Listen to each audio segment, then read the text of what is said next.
You ever get the idea that maybe Santa would probably have a really good garden if he lived a little bit farther south? I mean, after all, doesn't he ho, ho, ho really well? So, I know that wasn't all that great. So.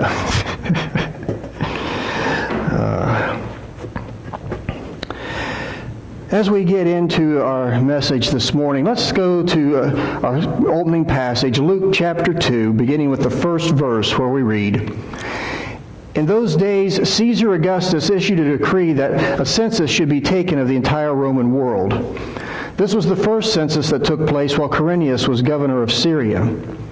And everyone went to their own town to register. So Joseph also went up from the town of Nazareth in Galilee to Judea, to Bethlehem, the town of David, because he belonged to the house and line of David. He went there to register with Mary, who was pledged to be married to him and was expecting a child. While they were there, the time came for the baby to be born, and she gave birth to her firstborn, a son. She wrapped him in cloths and placed him in a manger, because there was no guest room available for them."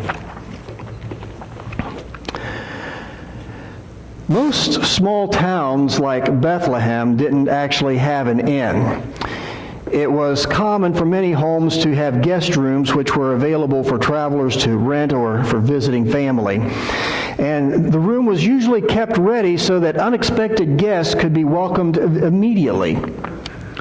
But today, let's try to imagine how things might have felt from Joseph's perspective that night. Close your eyes and let your thoughts take you to Bethlehem about 2,000 years ago as we look at things through his eyes. They've been traveling for days. They're exhausted. We don't know if Mary was already in labor or not, but even if she isn't, Joseph must know the time has to be close for the baby to be born.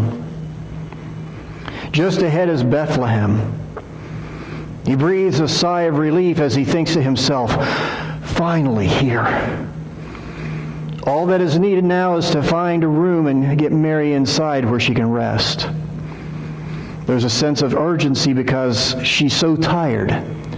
And in the back of his mind, he's probably thinking the baby could come any time now. Quickly, he goes to the first house as they arrive, hoping a guest room will be available, only to have the owner of the house shake his head and turn him away. "That's okay," he says to Mary. We will go to the next house." Once again, they're turned away. The guest room has already been taken. An uneasiness comes over Joseph as he goes to yet another house, only to be turned away. He looks at Mary, and she doesn't even have to say a word. She's so exhausted she can hardly stand up.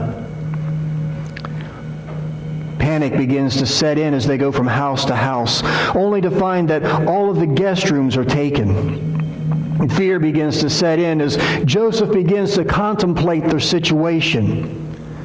Mary could go into labor at any time. Maybe she's already begun, and he can't find a place for them to stay, and it's starting to get dark. The sun is setting. Anguish and anger begin to take hold. Anguish over Mary being so close to having the baby, and he can't find any place for them to stay.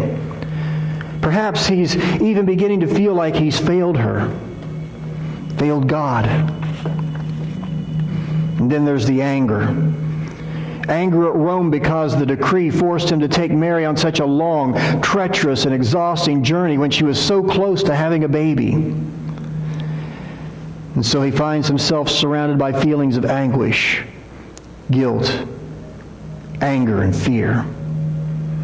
He begins to feel helpless as he returns to one of the houses to beg for some place, any place, to take his wife so she can rest. Again, he's turned away. But he knows he can't give up. As in his heart, he cries out to God for help. And finally, after going back to several houses, one of the owners understands the situation and has compassion on this frightened, weary couple, and offers them the only space that is left in Bethlehem, a stable in the back. Joseph thanks them and slowly heads toward the stable.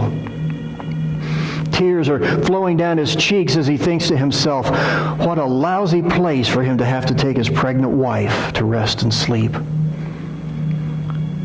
They enter the stable, and Joseph moves some of the hay around and fluffs it up to make a bed for Mary to lie down and rest.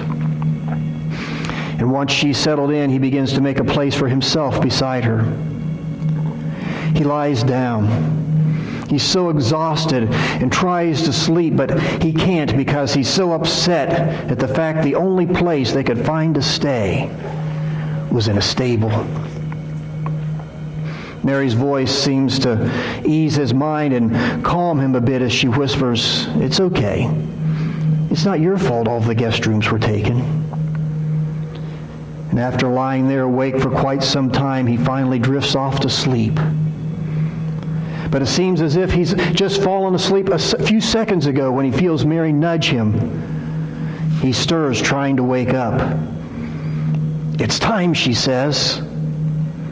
"Time for what?" he replies, still not fully awake. "Time for the baby. It's coming." His eyes are now wide open as the reality sinks in. Mary is in labor. "Are you sure?" he asks in a panic. "Yes," she replies. But it's late. Bethlehem is quiet. Everyone is asleep. He runs to the door of the house where the stable is at, and he knocks hard and cries out, "I need help! I need a midwife! The baby is coming!" The owner comes to the door and gives Joseph directions to the house of the town midwife. And he runs as fast as he can, and upon arriving, he begins to pound on the door. "Help! Help! I need the midwife! My wife is in labor!" An elderly woman comes to the door. "Let me get my wrap and we'll go." She sees the panic on Joseph's face. "This is your first, isn't it?" she asks. "Yes," he replies. She gives him a warm, comforting smile. "It's going to be just fine," she assures him. As they make their way to the stable, she pauses. "Oh my," she says.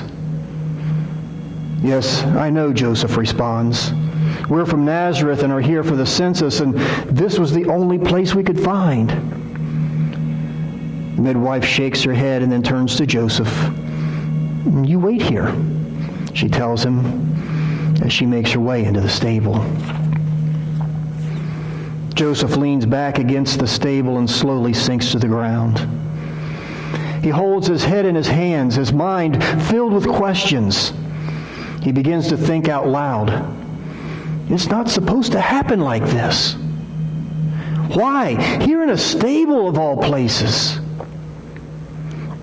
Maybe I misunderstood and he's not the Messiah. After all, the Messiah surely wouldn't be born in a filthy stable. Why now? Why couldn't the baby have waited until we could get in someplace more fit for a baby to be born? He's confused. He's scared. Then his thoughts are interrupted by a baby's cry, and a sense of relief comes over him. After a few minutes, the midwife comes to the entrance to the stable. "You can come see your son now." Joseph quickly gets up and goes inside and sees Mary holding the baby, who is now quieted and is snuggled close to his mother. He kneels down beside Mary and looks at the newborn with awe and wonder. And she smiles as she hands him the baby. "Be sure to support his head with your arm," she tells him. Joseph cradles the infant Messiah in his arms. His finger brushes the tiny hands in his lips. After having lingered several minutes to make sure the new parents were okay, the midwife smiles to herself and slips off quietly into the night. And the new parents marvel at their first child, who was miraculously conceived for the sole purpose of one day saving all who would believe on him. After a few moments, Joseph hands the baby back to Mary, who has prepared a bed for him in the manger nearby. They both watch intently as this tiny miracle sleeps.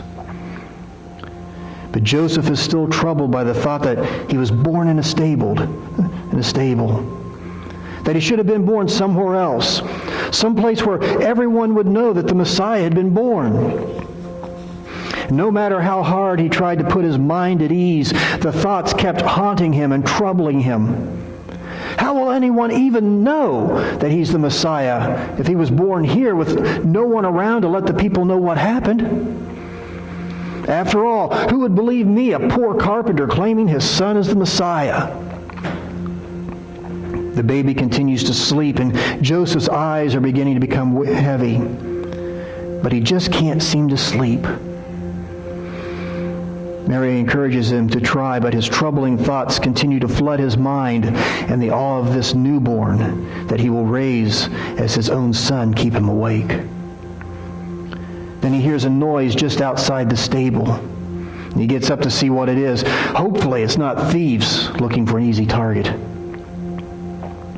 As he gets close to the entrance, the shepherd peeks around the corner. "Is this the place?" he asks. "Is this where the Messiah has been born?" Joseph is caught off guard by the shepherd's question. He thought no one knew. Stumbling over his own words, he replies, "Yes, how did you know?" he asks as several shepherds begin to make their way into the stable. "The angel told us," he replies. "What angel?" "They were out on the hillsides where we were pasturing our sheep. Didn't you hear them?" "No, I didn't." "What, hear them?" Joseph stammers. "Yes. There were hundreds of them praising God after the angel told us what happened," the shepherds respond. "You mean you really didn't hear them?" "No, I didn't," Joseph replies. The shepherds look at each other, amazed that no one seemed to hear the angels but them. They began to tell Mary and Joseph everything that had happened as they gathered around in awe and reverence and welcomed the Messiah into the world. Once they had seen what the angel had told them was true, they quietly left. But they didn't keep anything to themselves. They told everyone they knew who would listen what had happened. And Joseph, this new father who had been struggling with his faith, now began to realize that everyone would know. God was going to make sure of that. Just as he made sure these shepherds knew that the Savior had been born, he would make sure that one day everyone would know about him.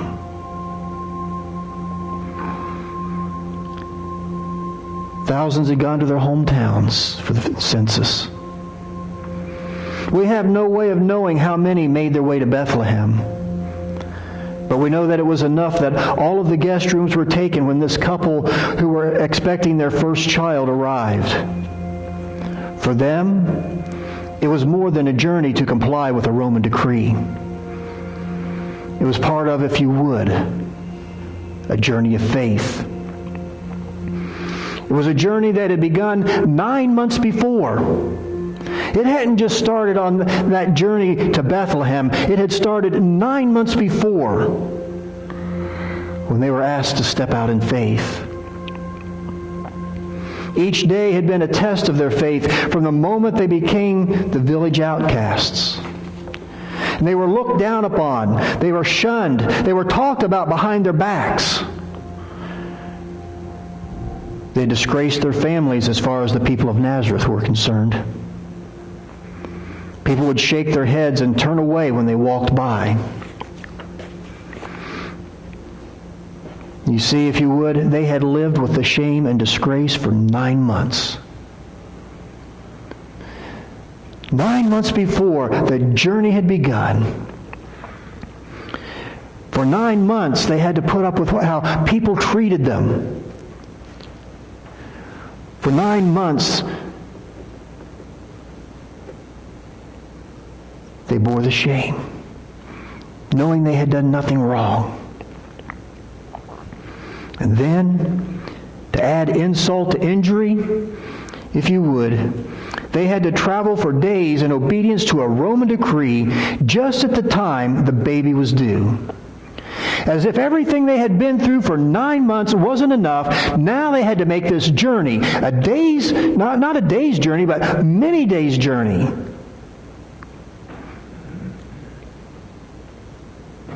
And it was time for the baby.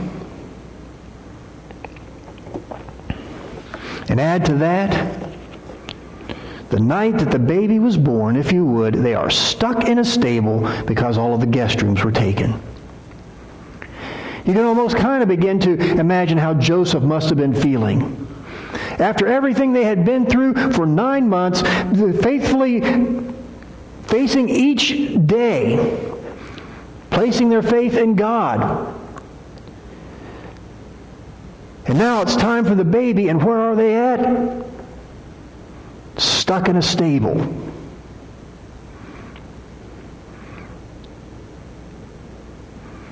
Yes, their faith had been tested for 9 months. And that journey of faith brought them to Bethlehem. Joseph didn't understand it. He was probably very frustrated by it. He probably didn't understand and realize that now the prophecy was fulfilled that's found in Micah 5:8.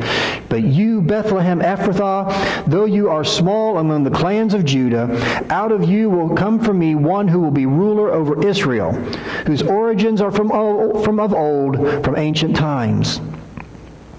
Little did they know that their journey of faith wasn't over, that their faith would be tested even more through the years to come, that this was just the beginning.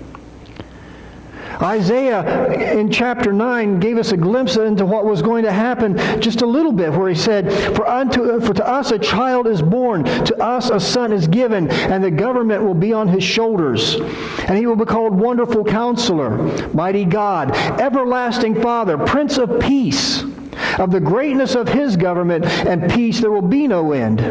He will reign on David's throne and over his kingdom, establishing and upholding it with justice and righteousness from that time on and forever. The zeal of the Lord Almighty will accomplish this. That's a passage we read that gives us a picture of the greatness of Jesus Christ, of who He is. But yet, what we find nestled in there, where it says, and the government will be on His shoulders. The day would come when their son would be branded a lunatic, demon-possessed, a blasphemer. The government would be after him. The Jewish hierarchy would be against him and would eventually orchestrate his execution even though he had committed no crime. Little did they know that this child was born so that he would die. That one day, 33 years into the future, according to Luke, everyone who knew him would be gathered watching him die a slow death on the cross. They understood that his name was Jesus because he was going to save his people from their sin, but they didn't understand how just yet. They didn't understand that 33 years into the future, that day would be the day their faith would be put to the greatest test ever. As this little child was crucified as a man. Imagine having to watch as your son is being executed for everyone else, including yourself. Imagine having to watch knowing that he's committed no crime. Imagine having to watch knowing that he had been set up, that he had been framed, that he had gone through an illegal trial. And imagine the faith of the parents as they said nothing.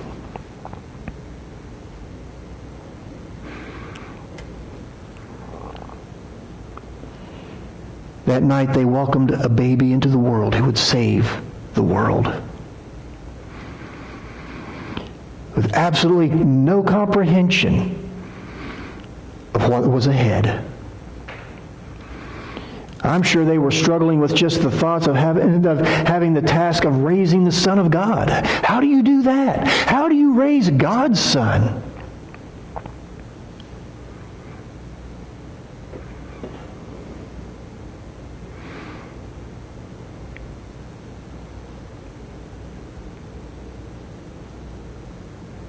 And so they gather their thoughts together in that stable. And everything that has been troubling them, finally they realize has got to be set aside because now they have a baby to care for.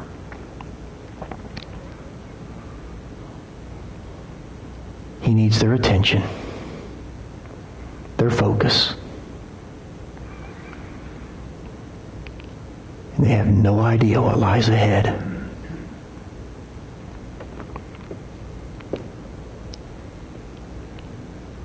Isaiah 53, we read, "Who has believed our message? And to whom has the arm of the Lord been revealed? He grew up before him like a tender shoot, and like a root out of dry ground. He had no beauty or majesty to attract us to him. Nothing in his appearance that we should desire him. He was despised and rejected by men, a man of suffering and familiar with pain. Like one from whom people hide their faces, he was despised, and we held him in low esteem. Surely he took up our pain and bore our suffering. Yet we considered him punished by God, stricken by him and afflicted. But he was pierced for our transgressions. He was crushed for our iniquities. The punishment that brought us peace was on him, and by his wounds we are healed. We all like sheep have gone astray, and each of us has turned our own way.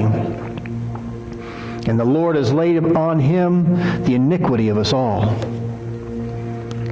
He was oppressed and afflicted, yet he did not open his mouth.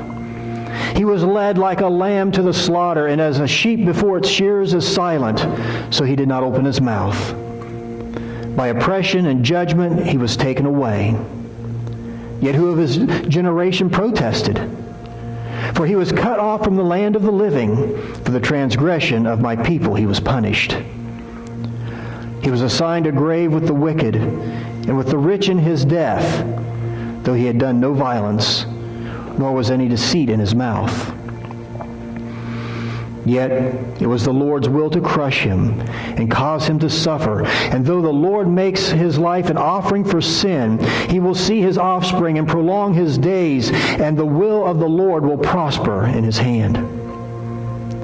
After he has suffered, he will see the light of life and be satisfied. By his knowledge my righteous servant will justify many, and he will bear their iniquities. Therefore I will give him a portion among the great, and he will divide the spoils with the strong, because he poured out his life unto death, and was numbered with the transgressors. For he bore the sin of many, and made intercession for the transgressors. Born to die. Born to give his life for us on that cruel cross. But for Mary and Joseph in that moment, he is the infant Christ child sleeping peacefully in a manger. His arrival was announced to shepherds by angels. And yes, that was a much better fanfare than the fanfare that would have been given by the Jewish leaders in Jerusalem. But what about you? Are you prepared to take that journey of faith? Are you prepared to kneel at the manger with the shepherds? Are you prepared to travel with him 33 years later and find yourself at the foot of the cross? Are you prepared and ready to go with Peter and John and enter the empty tomb looking for him? You see, all of that really, if you would, it's just the beginning of your journey of faith. That's just a small fragment of the journey. The journey is one that lasts a lifetime. A lifetime of seeking him, striving to please him, striving to honor him, striving to introduce those around us to this child in the manger who grew to be the one who was offered as our sacrifice once and for all. Where are you on your journey of faith? What is it you are seeking to the daily of your life? Are you seeking to be in His presence? Are you seeking to be pleasing to Him? Do you keep in your heart and your thoughts this child who would one day give his life for you, for me? Yes, I'm sure Joseph was very frustrated to find out that the only place left in Bethlehem was a stable. Not a guest room left.